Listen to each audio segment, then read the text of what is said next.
قتل ہوگا یا مار کٹائی ہوگی یا توڑ پھوڑ ہوگی تو لوگ کہتے ہیں کہ رک جائیے ذرا آرام سے اس میں آپ تھوڑا سا بات کیجئے، ڈیلے کر دیجئے، دیکھا جائے گا اس کو. عمومی طور پہ یہ رویہ ہمیں دیکھنے میں نظر آئے، کیوں؟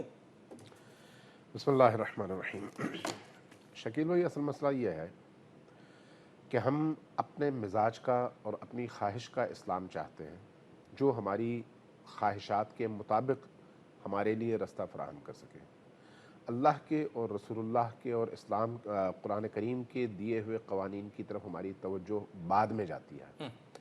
ہمارا مسئلہ اصل میں قانون نہیں ہے، قانون کا نہ ہونا یا قانون کا سقم نہیں ہے.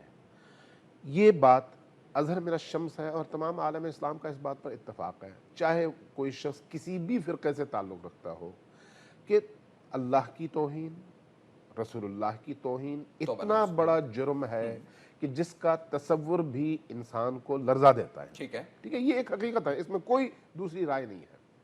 اور اس کی سزا کا بھی تعین ہوا ہے اور سب جانتے ہیں کہ بھئی یہ سزا ہے. اب سوال یہ ہے کہ گزشتہ کئی سالوں میں جتنے بھی اس طرح کے کیسز پاکستان میں رونما ہوئے ہیں، سعودی عرب میں کیوں نہیں ہوئے، عراق میں کیوں نہیں ہوئے، ایران میں کیوں نہیں ہوئے، کسی اور اسلامی ملک میں اس طرح کا واقعہ کیوں نہیں ہوتا، صرف پاکستان میں کیوں ہوتا ہے؟ یہ ایک بہت بڑا سوال ہے، اس پر جو ہے سوچنا چاہیے. ایک دوسری بات یہ ہے کہ پاکستان کے اندر اب تک جب بھی اس طرح کے کوئی کیسز ہوئے، کیا کسی ایک کیس کا بھی کوئی ایسا فیصلہ سامنے آیا جس سے لوگ مطمئن ہو سکیں کہ ہاں بھئی دودھ کا دودھ اور پانی کا پانی ہو گیا؟ یا پھر وقتی طور پر میڈیا میں شور و غل اٹھا، اخبارات میں سرخیاں لگ گئیں اور اس کے بعد جو ہے مسئلہ جب ختم ہو گیا یا تھم گیا تو پھر لوگ بھول گئے؟ متعدد ایسے کیسز ہیں جن میں یا وہ لوگ مجرم تھے یا بے گناہ تھے، لیکن قانون نے آج تک نہ مجرم کا تعین کیا نہ بے گناہوں کا تعین کیا. اب جب اس طرح کا ماحول ہوگا جہاں پر قانون پر آپ عمل درآمد نہیں کریں گے تو پھر آپ مزید قانون سازیاں کرتے پھر اس سے فرق کیا؟ جتنے مرضی قوانین بنا لیں، جتنے بنائے فرق نہیں پڑنے والا، کوئی فرق نہیں پڑے گا. اطلاق موجود نہیں. ٹھیک ہے، انڈرسٹوڈ ہے. یہ میں روایت کی بات کرنا چاہتا ہوں. یہ پاکستان کے اندر جو موب جسٹس آپ دیکھتے ہیں، لوگ مشتعل اکٹھے ہو جاتے ہیں، ہم نے اور جگہ بھی دیکھا، لنچنگ ہوئی، لوگوں کو مارا گیا، لوگوں نے خود قانون اپنے ہاتھ میں لیا اور موت کے گھاٹ اتار دیا دوسرے لوگوں کو. یہ کیا فینومینن ہے؟ اور خاص طور پہ توہین رسالت کے حوالے سے آپ کیا روایت کیا بیان کرتے ہیں رسول پاک کی زندگی کے حوالے سے؟ آپ نے بہت اچھا سوال کیا اور بہت اہم سوال کیا. سب سے پہلی بات تو یہ ہے کہ رسول پاک کی توہین کے حوالے سے ایک امت کی ذمہ داری ہے اور ایک رسول کریم صلی اللہ علیہ وآلہ وسلم کا سٹیٹس ہے. آپ کو یہ لیکن وہ روشن مثال ہے، بالکل ہے، متعدد ہے. آپ کو مکمل طور پر اختیار ہے کہ آپ کی شان اقدس میں کوئی اگر توہین کرے تو آپ اس کو سزا دیں یا اس کو معاف کر دیں. لیکن امت کے لیے جو روایات، جو آیات، جو احادیث، جو فقہی احکام اور جو قوانین شریعت ہیں، ان کے مطابق امت کو یہ حق حاصل نہیں ہے. اگر یہ بات ثابت ہو جائے کہ کسی شخص نے توہین کی ہے تو امت کا کام ہے، اس امت سے مراد جو ہے یعنی قانون ہے، یعنی انڈیویجول نہیں. یہ ذہن میں رکھیے گا کہ ہماری ریاست کی یا قانون کی یہ ذمہ داری ہے کہ جو شخص اس جرم کا ارتکاب کرتا ہے اس کو سزا دی جائے. اب سوال یہ ہے کہ کیوں ہمارے ہاں ایک موب اکٹھا ہوتا ہے اور ایک دم اس طرح کی جذباتی کیفیت پیدا ہوتی ہے؟ دیکھیں، ہمیں گراس روٹ لیول پر جانا چاہیے اور اس کے روٹس کو تلاش کرنا چاہیے. جب آپ ریاست کے انڈر میں ایسی پالیسیز بنائیں گے جس سے معاشرے کے اندر شدت پسندی میں اضافہ ہو، نفرتوں میں اضافہ ہو، سیاسی مصلحتوں کی خاطر آپ شدت پسندوں کو اپنے سائے میں لیں گے، ریاست کو کیا پتہ ہے کہ کون سی پالیسی بنانی ہے کون سی نہیں. میں مثالیں عرض کرتا ہوں. دیکھیے، جو کل عدم اور شدت پسند جماعتیں تھیں جنہوں نے کبھی موب کی صورت میں، کبھی انڈیویجولی، کبھی کار بم بلاسٹ کے ذریعے سے، کبھی ٹارگٹ کلنگ کے ذریعے سے اس معاشرے کے اندر بے گناہوں کا قتل عام کیا ہے، وہ بھی تو بے گناہ تھے نا، جس طرح سے مشال بے گناہ تھا. ٹھیک ہے، لیکن سوال یہ ہے کہ ان لوگوں کے ساتھ ریاست کی پالیسی کیا تھی؟ ریاست نے آج تک کتنی سزائیں دی؟ اس وقت بھی ریاست کی پالیسی یہ ہے کہ جو شدت پسند عناصر ہیں ان کو آپ مین اسٹریم لائن پہ لے آئیں تاکہ وہ پولیٹکس میں انوالو ہو جائیں اور ان کو شیلٹر مل جائے. جب آپ کی ریاست کی پالیسی ایسی ہوگی تو اس کے نتیجے میں شدت پسندی کا خاتمہ ہوگا یا پھر ان کا بیک بون جو ہے اس کو, شدت پسندی کے بیک بون کو آپ کا سیاسی شیلٹر مل جائے گا. اب وہ لوگوں کو تیار کر لیں گے, خود جو ہے ہاتھ نہیں لگائیں گے. یہ جو موب آیا ہے جس نے یہ واقعہ انجام دیا, یہ کسی مدرسے کا نہیں تھا, یہ لوگ لیبرلز تھے. یہ لوگ یا سیکولر کہیں ان کو یا لبرل کہیں, یونیورسٹیز کے طالب علم. سیکولر, لبرل, ریلیجس, جو بھی قانون نے کبھی کسی شخص کو یہ اختیار دیا نہیں دیا. میں اسی طرف آ رہا ہوں. سوال یہ ہے کہ اس کیفیت تک کیسے پہنچا. پہلے تو یہ مسائل تھے مدارس کے حوالے سے, مساجد کے حوالے سے, اب یونیورسٹیز تک یہ بات پہنچی ہے اور ان جماعتوں تک پہنچی ہے جن میں لبرلز ہیں, سیکولرز ہیں, عام افراد ہیں جن کا مذہبی بیک گراؤنڈ بڑا کمزور ہے, مضبوط نہیں ہے, لیکن اس کے باوجود وہاں پر اس حد تک شدت پسندی. اس کا مطلب یہ ہے کہ آپ نے معاشرے کو من حیث مجموع اس شدت پسندی کی طرف اس طرح سے دھکیلا ہے کہ ہر شخص جو ہے فرسٹریشن کا شکار ہے اور اس کو جیسے ہی موقع ملتا ہے وہ پھٹ پڑتا ہے. اب سوال یہ ہے جو آپ نے سوال کیا کہ کیا کسی انڈیویجول کو, کسی موب کو, کسی مفتی کو, حتیٰ میں کسی عالم دین کی بات کروں, یہ اختیار حاصل ہے کہ اگر اس کے علم میں کوئی ایسی بات آئے تو وہ اٹھے اپنی مسجد سے, اپنے ممبر سے, اپنے کسی بھی پلیٹ فارم سے فتویٰ دے اور کہے کہ ہاں بھئی جو کرنا ہے کرو اور قتل و غارت کر دو. کوئی اختیار اللہ نے نہیں دیا, کوئی اختیار رسول اللہ نے نہیں دیا, کوئی اختیار آپ کے قرآن کریم نے نہیں دیا. یہ اختیار اسلامی ریاست کو حاصل ہے, ریاست کے اداروں کو حاصل ہے, وہ ادارے جن کی ذمہ داری معاشرے کے اندر امن قائم کرنا ہے اور عدل جو دینا ادارے ہے. تماشا دیکھتے رہے ہیں ابھی تک اس قانون کے حوالے سے بنتا ہوا, جو یہ اداروں کا کام تھا کہ اس قانون کو بہتر کر سکیں یا اس کا اطلاق کر سکیں, وہ ذمہ دار ہیں آج. یقینی طور پر میں پہلے ایک سوال اٹھا چکا ہوں نا کہ کیا آج تک تفتیش کے نتیجے میں, تفتیش پولیس کے ہاتھ میں ہے, کیا تفتیش کے نتیجے میں دودھ کا دودھ پانی کا پانی ہوا کسی بھی کیس میں؟ نہیں. حتیٰ جب ہندو پوری آبادی کو جلا دیا گیا تو آپ نے کتنے لوگوں کو لٹکایا. وہ جو عیسائی جوڑے کو زندہ آگ میں جھونک دیا گیا جس کا پیچھے مقصد جو ہے مالی تنازع تھا, تو اس کو آپ نے کہاں پر سزا دی؟ جب آپ سزا نہیں دیں گے, جب آپ کے تفتیشی ادارے یہ کام نہیں کریں گے, جب آپ کی عدلیہ سزا دیتے ہوئے گھبرائے گی, تو اس کے بعد آپ یہ توقع کیوں رکھتے ہیں کہ اس چیز کو فروغ نہ ملے؟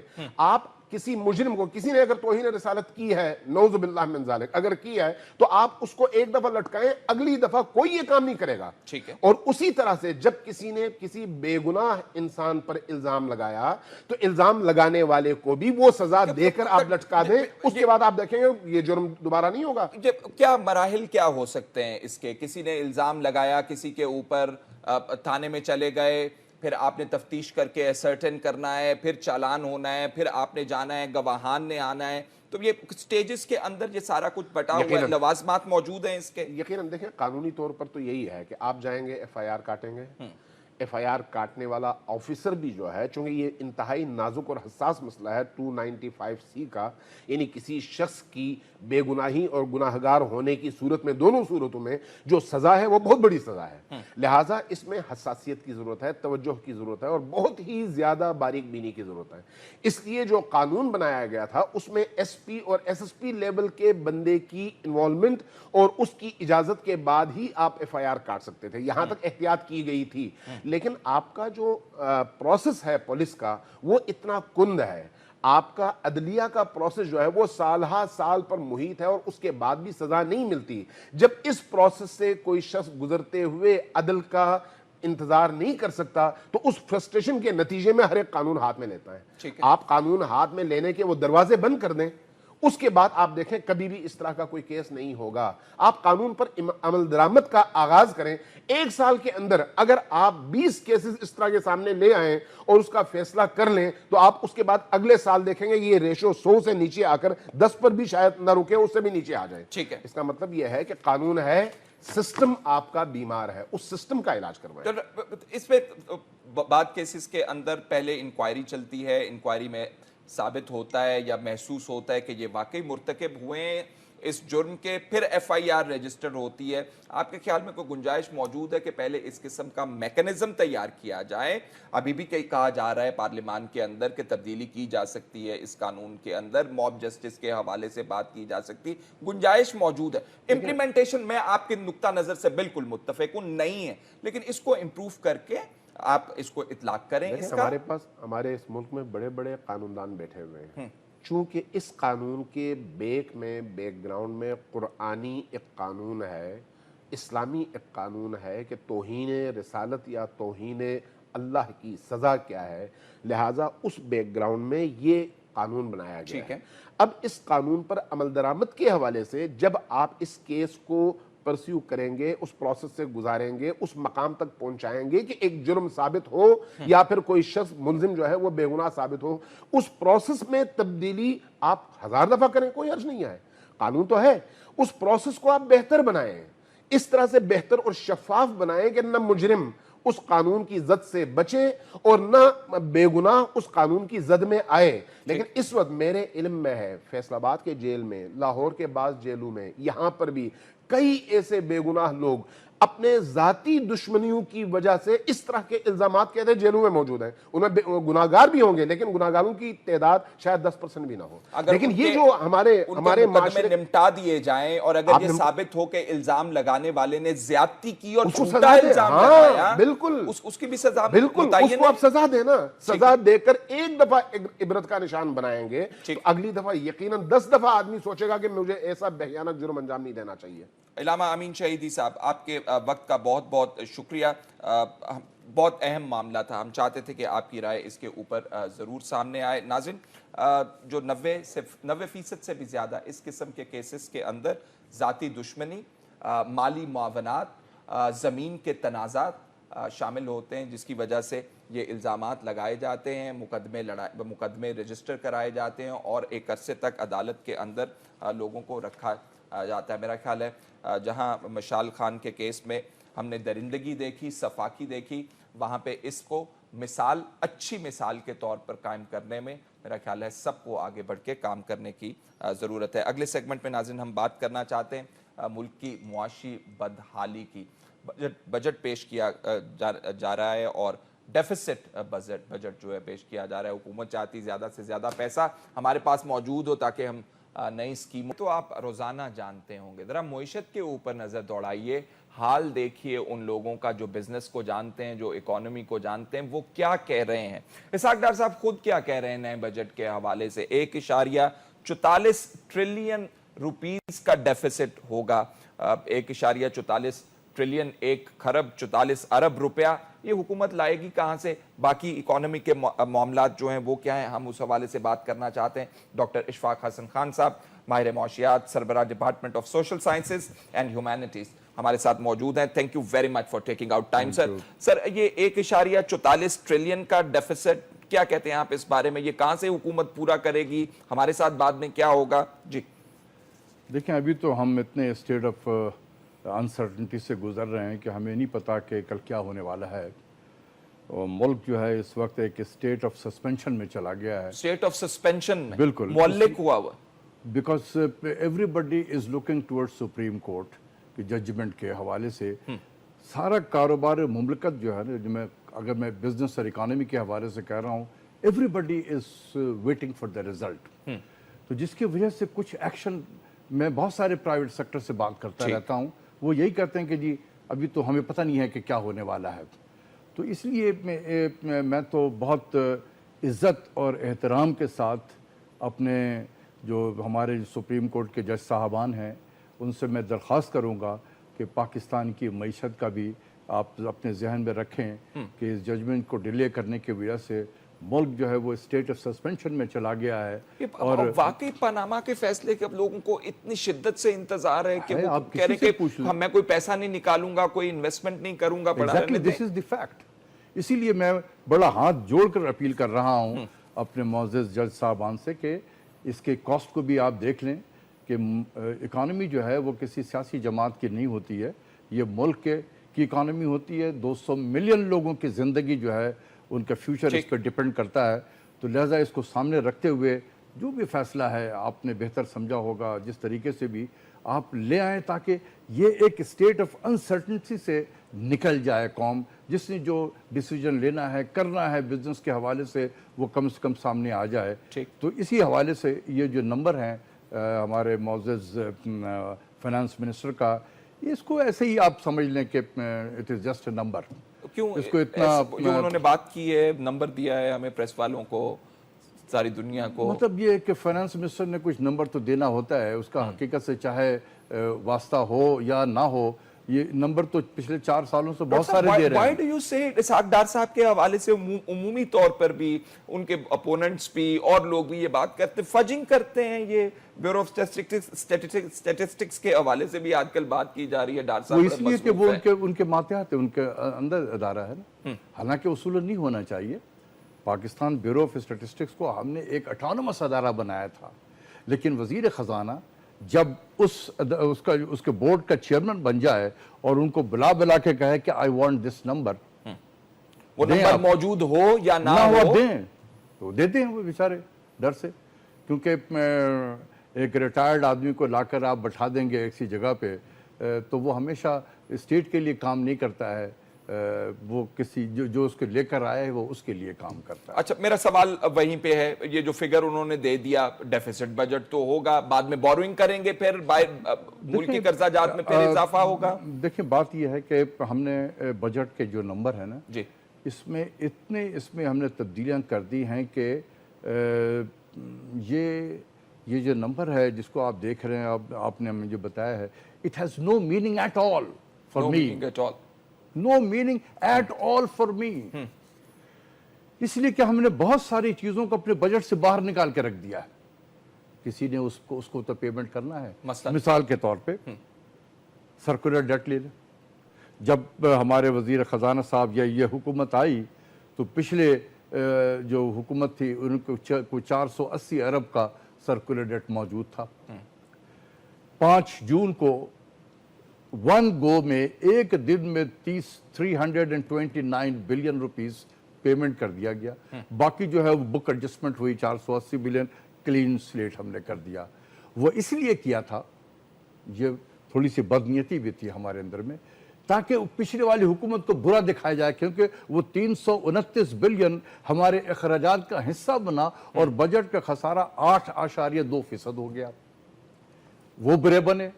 جب اپنی باری آئی تو ہم نے کیا کیا کہ اس سرکولر ڈیٹ کو بجٹ سے ہی باہر کر دیا.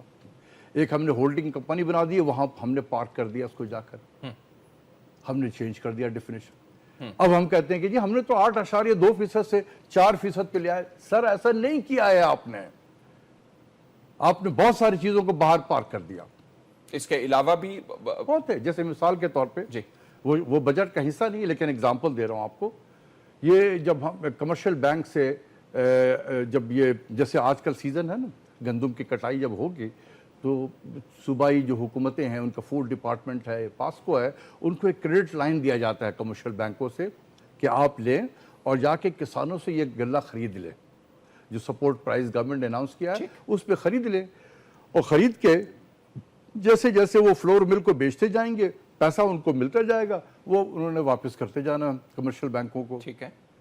600 بلین سے زیادہ آؤٹ اسٹینڈنگ لون پڑا ہوا، ہم نے واپس ہی نہیں کیا ان کو. کسی نے تو واپس کرنا ہے. نہ آپ جی ایس ٹی کی مد میں ریفنڈز کر رہے ہیں، نہ یہ آپ کہہ رہے ہیں واپس کر رہے ہیں ہم یہ پیسہ. اگر آپ کہتے ہیں کہ اور بھی کوئی ایگزامپل ہے تو میں اس ریفنڈ کی طرف بھی آتا. I can go on and on. آپ کا پروگرام ختم ہو جائے گا اس میں. مجھے بتائیے کرنٹ اکاؤنٹ ڈیفیسٹ ہمارا کہاں کھڑا ہوا ہے؟ ہمارے ملکی اور جو بیرونی قرضے ہیں اور ملکی قرضے ہیں وہ کہاں پہ کھڑے ہوئے ہیں؟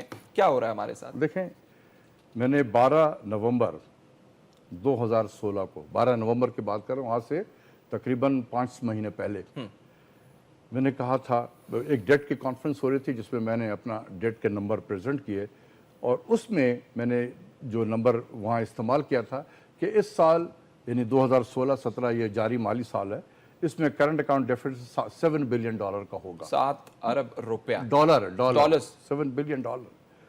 لوگوں نے اس وقت کہا کہ یہاں آپ جو ہے نا بڑا وہ، اور میں نے یہ بھی کہا تھا کہ ہماری جو فائنینسنگ ریکوائرمنٹ ہوگی، کیونکہ گورنمنٹ کو